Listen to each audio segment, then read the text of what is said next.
జరిగినా ఏ నమ్మకంతో బ్రతకాలి అని నువ్వు అడగొచ్చు. నేను నమ్ముతున్నాను, నీలాంటి మంచి మనిషికి కష్టం రావచ్చేమో గాని మంచి జరగకుండా ఆగదు. ఖచ్చితంగా వాడిలోనూ పరిస్థితుల్లోనూ మార్పులొస్తాయి. నీ కాపురం ఖచ్చితంగా నిలబడుతుంది. అప్పుడు ఆలోచించి చూస్తే ఇప్పుడు తీసుకుంటున్న నిర్ణయాలన్నీ తప్పుని ప్రూవ్ అవుతాయి. దయచేసి మీ అమ్మా నాన్నల్ని దృష్టిలో పెట్టుకుని నా మాట కోసం వాణ్ణి క్షమించమ్మా. ఇల్లు విడిచిపెట్టి వెళ్ళిపోవాలని గాని విడిపోవాలనే ఆలోచన గాని చెయ్యొద్దు. ప్లీజ్ అమ్మా, నువ్వు నా బిడ్డవని బ్రతిమలాడుతున్నానమ్మా. దయచేసి వాడికి ఒక్క అవకాశం ఇవ్వమ్మా.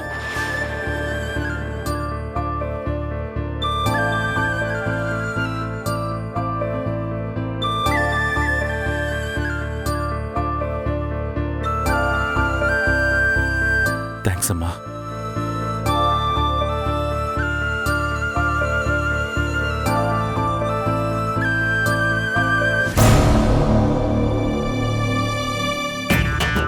తిండి లేక ఒకటి ఏడుస్తుంటే తిన్నది అరక్క ఇంకొకటి ఏడుస్తున్నాడంట. అలా ఉంది ఈ మూర్ఖపు బాసు బిహేవియర్. పెళ్లిళ్ళు కాక మాలంటోళ్ళు ఏడుస్తుంటే పెళ్ళైనోడు కాపన చీలని ఏడుస్తున్నాడు. Waste fellow. అరే, మధు ఎంత మంచి అమ్మాయి. అలాంటి అమ్మాయితో పెళ్లి జరగాలంటే అదృష్టం ఉండాలి. మనోడికి ఇలాంటి అమ్మాయి పెళ్ళంగా వచ్చుండకూడదు. పెళ్లి చేసుకుని హనీమూన్కు తీసుకెళ్లే పిల్లి వచ్చుండాలి.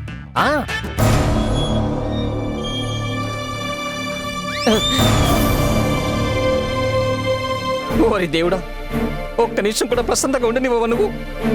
అవతల అంటుకుంటున్న కంపెనీ ఆర్పలేక నానా తంటలు పడుతుంటే ఇప్పుడు వీళ్ళని పంపించావేంటి స్వామి?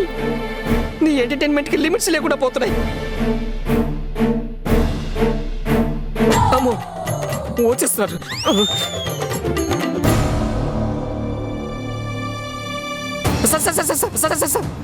కాకిలా అరుపులేంట్రా? చుట్టాలు వస్తే కాకి అరుస్తుంది కదా సార్, అలాగే అనుకోండి. వస్తున్నారు సార్, వాళ్ళు వస్తున్నారు సార్. ఎవరు వస్తున్నారు? ఇంకెవరు సార్, ఈ టైంలో రాకూడని వాళ్ళే వస్తున్నారు. మధు వాళ్ళ అమ్మ నాన్న సార్. ఏంట్రా నువ్వు అనేది ఈ టైంలో? దేవకి, ఇక్కడ పరిస్థితి వాళ్ళకి ఏమాత్రం తెలియకూడదు. పొరపాటున కూడా ఎవరు నోరు జారకూడదు. ఏం జరగనట్టు మామూలుగా ఉండండి.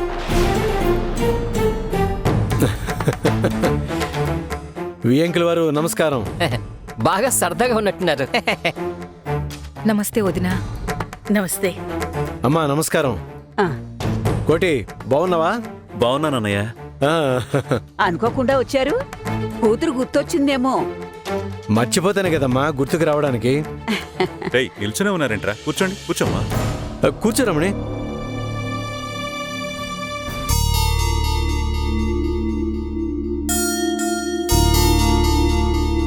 నువ్వేంట్రా ఎవరో పేక మీద కత్తిపెట్టి నవ్వమంటే నవ్వుతున్నట్టు అలా నవ్వుతున్నావు?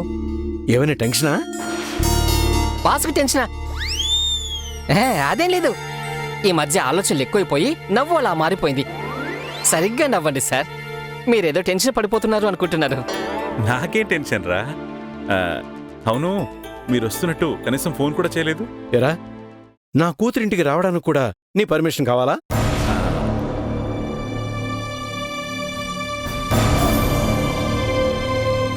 సారీ అమ్మా, ఏమనుకోకు. ఇలా మాట్లాడుకోవడం మాకు సరదా. అయ్యో, నాకు సంజాషి ఇస్తారేంటన్నయ్య? మీరిద్దరూ ప్రాణ స్నేహితులు, పైగా వియ్యంకులు. మీ మనసు చాలా గొప్పదొదినా. ఎదుటి వాళ్ళని చాలా చక్కగా అర్థం చేసుకుంటారు. అర్థం చేసుకుంటేనే కదా వదినా ఎలాంటి పొరపచ్చాలు లేకుండా సంతోషంగా ఉండగలం. అయ్యో, మిమ్మల్ని చూసిన సంతోషంలో మీకు మంచినీళ్ళు కూడా ఇవ్వలేదు. ఉండండి, తెస్తాను. ఈవిడ మహానటి ఇంత చక్కగా నటిస్తుందో. ఈయనగారు ఉన్నారు, అన్ని రాంగ్ రియాక్షన్స్.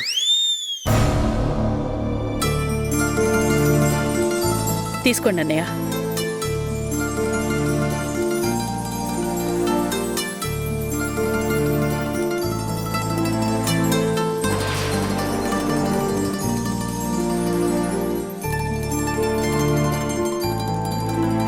అవును, అల్లుడి గారు అమ్మాయి ఏర్రా? వాడికి తనలో పని పడుకున్నాడు రా. అయ్యో అవునా? అసలు నేను వచ్చిన విషయం ఏంటంటే ఆదివారం అమ్మాయిని అల్లుడిని ఇంటికి తీసుకెళ్దాం అనుకుంటున్నాం. అల్లుడి గారికి చెప్పి వెళ్దామని వచ్చాం.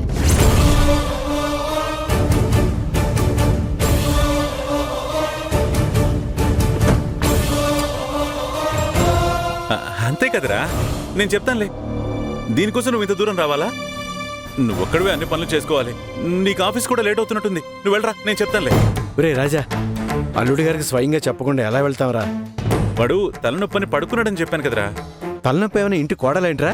వస్తే పోకుండా ఉండడానికి ఓ అరగంట గంట ఉండిపోతుంది. మీ వియ్యంకుడి గారికి సెన్స్ ఆఫ్ హ్యూమర్ బాగా పెరిగిపోయిందండి. నాకైతే మైండ్ బ్లోయింగ్. నాకు కూడా. వదినా, వచ్చిన దగ్గర నుంచి అమ్మాయి కనపడట్లేదు. గదిలో ఉందా? అమ్మా రమణి, నువ్వు కూర్చోమ్మా, అమ్మాయినే పిలిపిద్దాం. నేనొచ్చిన విషయం తెలీదు కదన్నయ్య. నేను వెళ్ళి పిలుచుకొస్తే సర్ప్రైజింగ్ గా ఉంటుంది. సర్ప్రైజ్ అంట. ఏంట్రా రాజా, ఇతను అప్పటి నుంచి తేడాగా మాట్లాడుతున్నాడు. వాడు మనిషే తేడారా, వాడి గురించి వదిలేసి.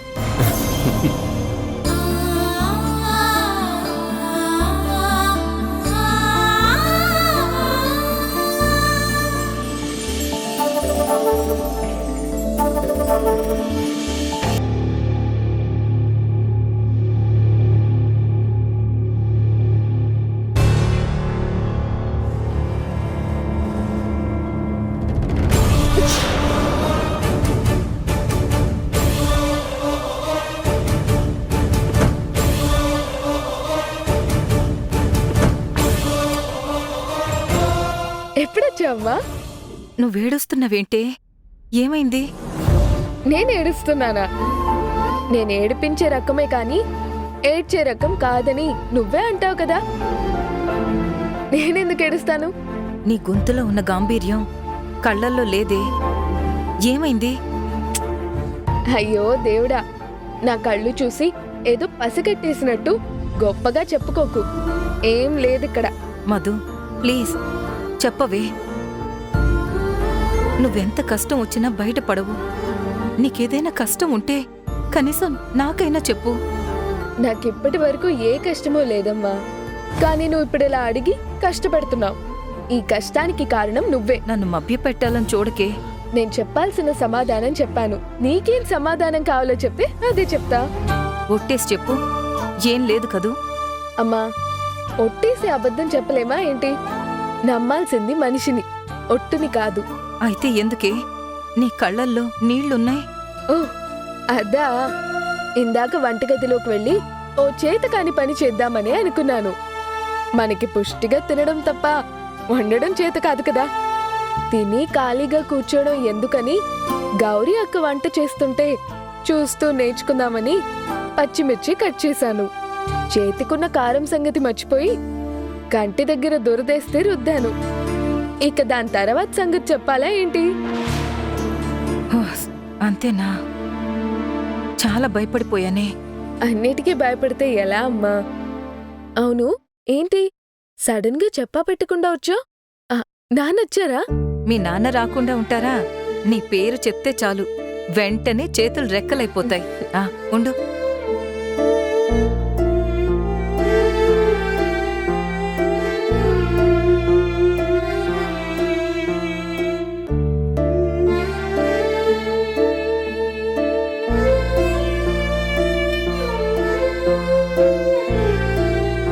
ఏంటమ్మా ఇది? పెళ్ళైన ఆడపిల్లవి కదే. నిన్ను ఎన్నిసార్లు చూడ్డానికొచ్చినా పసుపు కుంకుమలతోనే రావాలని చెప్పాడు మీ నాన్న. పసుపు కుంకాలంటే భార్యాభర్తలతో సమానం. మీరిద్దరూ ఎప్పుడూ కలిసి సంతోషంగా ఉండాలి. మీ నాన్న ఇప్పటికే నువ్వు రాలేదేంటా అని ఎదురు చూస్తూ ఉంటారు. రా వెళ్దాం. అమ్మా, ఇక్కడికి వస్తున్నట్టు నాన్న కూడా చెప్పనే లేదు. నిన్ను అల్లుణ్ణి ఇంటికి తీసుకెళ్ళాలి కదే, అందుకే స్వయంగా వచ్చి చెప్పి వెళ్ళాలని వచ్చాం. అమ్మా, ఆయన ఏదో పని ఒత్తిడిలో ఉన్నారు. ఆయన ఫ్రీ అయ్యాక వస్తాం. ఆల్రెడీ మీ నాన్న ఆఫీస్కి వెళ్ళి అల్లుడు గారిని ఒప్పించే వచ్చారు కదా. మళ్ళీ నువ్వేంటే కొత్తగా? అప్పుడు ఆయన కాదని లేక సరే అన్నట్టున్నారు. ఆయన ఎక్కువ ఇబ్బంది పెట్టకండి. అదంతా మాకు తెలీదు. మీరు వస్తున్నారంతే. నువ్వు రా, చెప్తాను పదా.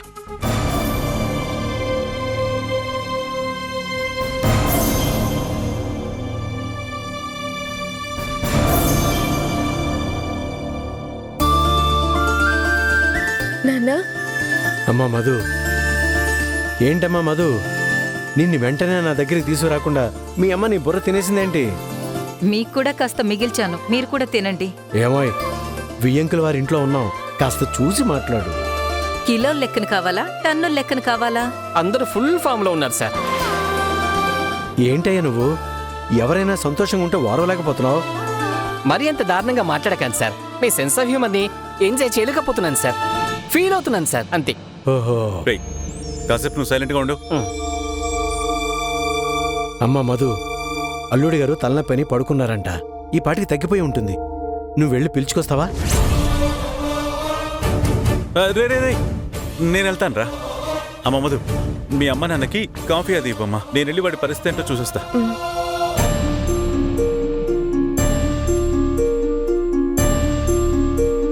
అమ్మా మధు, మీ అమ్మా నాన్నలు నీ చేతి కాఫీ తాగి చాలా రోజులై ఉంటుంది. వెళ్ళి నువ్వే కలిపి తీసుకురా. అవును, అల్లుడి గారికి ఏంటి సడన్ గా ఈ తలనొప్పి?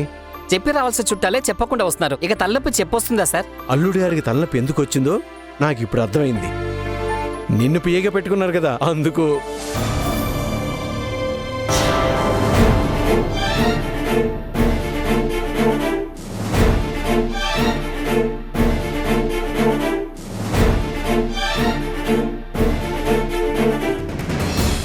ఏంట్రా గదిలోనే ఉండిపోయావు? కిందికి రావచ్చు కదా.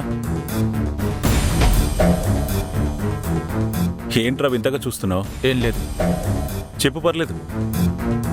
మామూలుగా అయితే వచ్చి రాగానే నన్ను చీల్చి చెండాడాలి కదా. నేనెందుకు చేస్తాను రాలా? ఇందాక కింద చేసిందేంటి? దాని బ్యాలెన్స్ ఏదో తేల్చుకుని పోదామని వచ్చుంటారు. రేయ్, అదేదో స్ట్రెస్లో ఓ పిచ్చి ఆలోచన చేసుంటావు. దాన్ని పట్టుకుని నేను సీరియస్గా తీసుకుని గొడవ ఎందుకు పెట్టుకుంటాను రా? అది తప్పని ఈ పాటికి నువ్వే రియలైజ్ అయి ఉంటావు. ఏంటి తప్ప? ఇప్పటికీ చెప్తున్నా, విడాకుల నిర్ణయంలో ఎలాంటి రిగ్రెట్ ఫీల్ అవడం లేదు. అది రైట్ డెసిషన్. సరేరా, ఆ విషయాలన్నీ ఇప్పుడు మాట్లాడొద్దు, తర్వాత మాట్లాడుకుందాం. ముందు సరే కిందికి రా, చెప్తా. దేనికి? ఇప్పుడు అందరూ కలిసి పంచాయతీ పెట్టి నన్ను కాంప్రమైజ్ చేయాలని చూస్తున్నారా? ఎట్టి పరిస్థితుల్లోనూ నేను కాంప్రమైజ్ అవ్వను. అదేం లేదురా, మధు వాళ్ళ అమ్మ నాన్న వచ్చారు. ఒకసారి కిందికి రా. ఓ, అప్పుడే వాళ్ళకు కూడా విషయం తెలిసిపోయిందా? మరీ మంచిది. ఇప్పుడు వాళ్ళతో కూర్చొని డిస్కస్ చేయడాలు, గొడవ పడ్డాలు ఇవన్నీ నాకు ఇష్టం లేదు. నేను రాను. విడాకులు అనేది కన్ఫర్మ్. దానికి ఏం చేయాలో చేసుకోమనండి. రే, నేను చెప్పేది వినరా. వాళ్ళకి విషయాలు ఏవి తెలియవు. అయితే చెప్పేసేయండి, లేకపోతే నేనే వచ్చి చెప్పేస్తాను. దాంతో మ్యాటర్ క్లోజ్ అయిపోతుంది. రే, నేనింత ఓపిగ్గా మాట్లాడుతుంటే నువ్వు పిచ్చోళ్ళ మాట్లాడుతున్నావు. మీకు అలాగే ఉంటుంది. నాకు కదా నా బాధ ఏంటో తెలిసేది. రే, అవన్నీ వద్దురా. ఈ విషయాలన్నీ మనం నిదానంగా మాట్లాడుకుందాం. వాళ్ళిప్పుడు వచ్చే ఆదివారం నిన్ను మధుని వాళ్ళ ఇంటికి ఆహ్వానించడానికి వచ్చారు. ఆల్రెడీ ఆఫీస్లో నీకు చెప్పారంట కదా, వస్తానన్నామంట కదా. ఆఫీస్కి వచ్చి అక్కడ నానా డ్రామాలు చేస్తే అప్పుడు అలా చెప్పి పంపించాను. వాళ్ళ కూతురుతో కలిసి కాపురమే చేయడం లేదు. విడాకులు తీసుకోబోతున్నాను. ఇంకా అత్తరిల్లేంటి అత్తరిల్లు. రే, నీకు పుణ్యం ఉంటుందిరా. అదే విషయాన్ని పట్టుకుని వేలాడ మాకు. వచ్చి వాళ్ళతో 4 మాటలు మాట్లాడి పంపించు. ఆ తర్వాత మనం తీరిగ్గా మాట్లాడుకుందాం. వాళ్లతో మాట్లాడాల్సిన అవసరం నాకు లేదు. ఆ తర్వాత కూడా మనం మాట్లాడుకోవడానికి ఏముంది?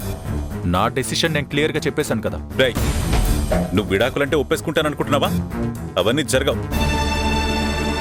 ముందొచ్చి వాళ్ళతో మాట్లాడు. నేనొచ్చి మాట్లాడానంటే ఈ విడాకుల విషయమే మాట్లాడతా. చెప్పండి, నేను వచ్చి వాళ్ళతో చెప్పమంటారా? నందు, కోపం తెప్పించుకో. మీరు కోప్పడండి, తిట్టండి, ఏమైనా చేయండి. నా డెసిషన్ అయితే ఫైనల్. రే, నువ్వు వస్తావా రావా? వచ్చానంటే నేను విడాకుల విషయమే మాట్లాడతాను. చెప్పండి, రమ్మంటారా? రే నందు,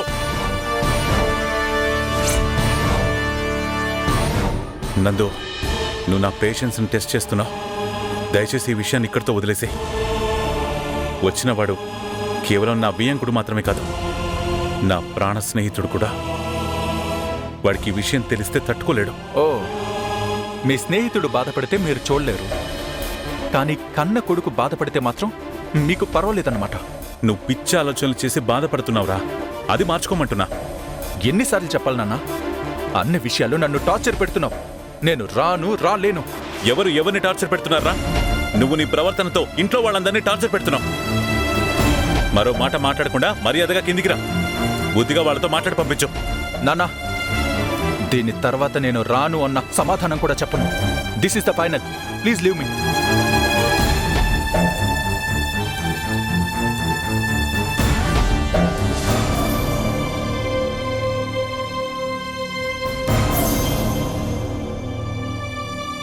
ఏంటి రామచంద్రరావు గారు,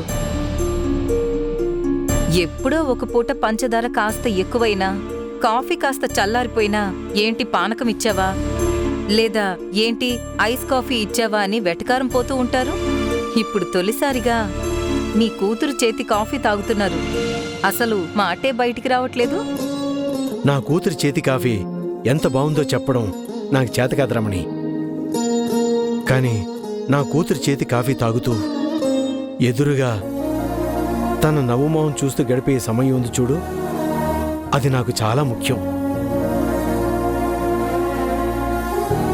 ఇన్నేళ్లు ఎన్ని లక్షల అనుభూతుల్ని, ఎన్ని కోట్ల క్షణాల్ని మిస్ చేసుకున్నానో బాగా తెలిసొస్తుంది. అందుకని జరిగిపోయిన దాని గురించి బాధపడుతూ కూర్చోదలుచుకోలేదు నేను. నా కూతురు తనకు తెలియకుండానే నాకు కొన్ని నేర్పింది. దేన్నైనా మార్చగలం గాని గతాన్ని మార్చలేమని. ఇప్పుడు మన చేతుల్లో ఉన్న సమయాన్ని సంతోషంగా ఉండేటట్టు మార్చుకోవాలి.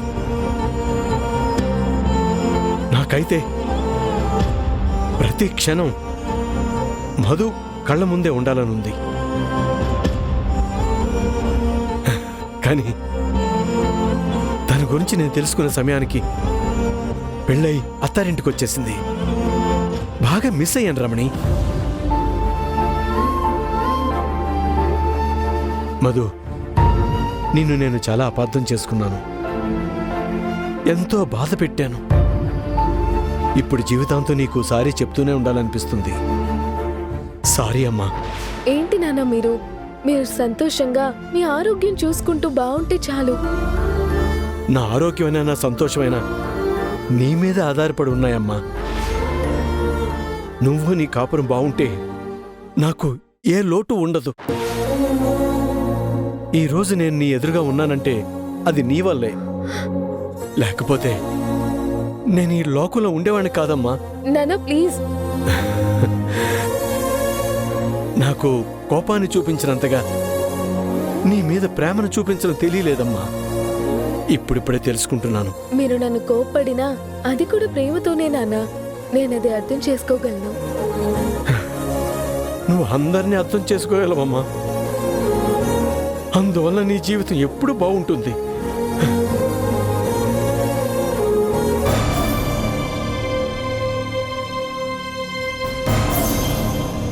మధు, అల్లుడు గారిని పిలుచుకొస్తానని మీ మామయ్య వెళ్లారు.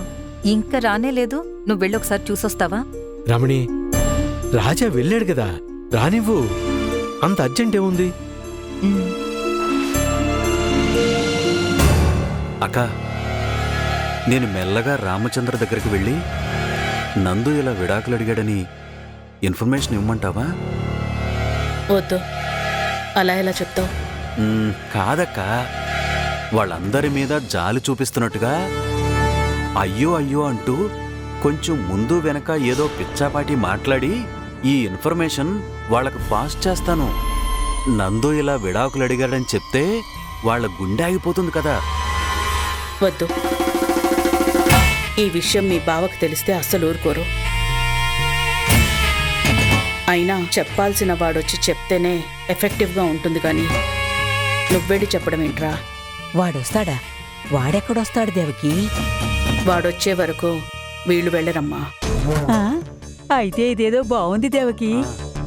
వీళ్ళని పంపించాలని ఆయన ప్రయత్నిస్తున్నాడు. వీళ్ళు వెళ్ళరు, వాడేమో రాడు. ఒకవేళ వాడు వచ్చాడా, ఖచ్చితంగా విడాకుల గురించి రామచంద్రకి చెప్పేస్తాడు. మనకు కావాల్సింది కూడా అదే కదా. అవును కదా. జరిగేదంతా మన మంచికే. మనమేం కల్పించుకోవద్దు. అమాయకంగా మొహాలు పెట్టి వేడుక చూద్దాం. రండి.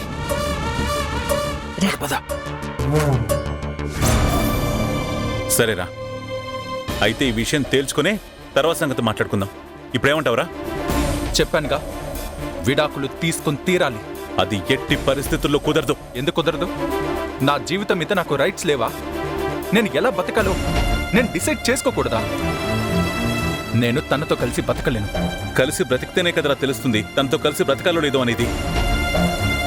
తాళి కట్టిన క్షణం నుంచి అమ్మాయి మొహమే చూడలేదు, తనని గదిలోకి రానివ్వలేదు, తనతో మంచిగా 4 మాటలు మాట్లాడలేదు. తనతో కలిసి బతకగలనో లేదో డిసైడ్ చేయడానికి ఇవేమీ అక్కర్లేదు. నా మనసుకు తెలుసు తనతో బతకలేనని.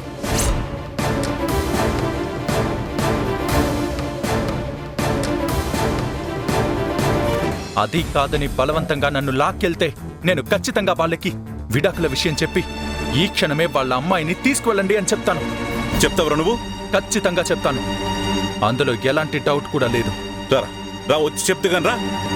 నానా, నేను సీరియస్గానే చెప్తున్నాను. వచ్చానంటే మాత్రం ఖచ్చితంగా చెప్తాను.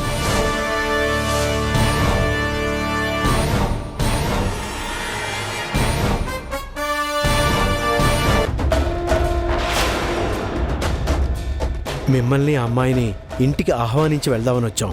ఆల్రెడీ ఆఫీస్కి వచ్చి చెప్పారు కదా అంకుల్. మళ్ళీ మీ బిజినెస్ వ్యవహారంలో మర్చిపోతారని చెప్పి వెళ్దామని వచ్చాం. భలే వారే అంకుల్, నేనెలా మర్చిపోతాను?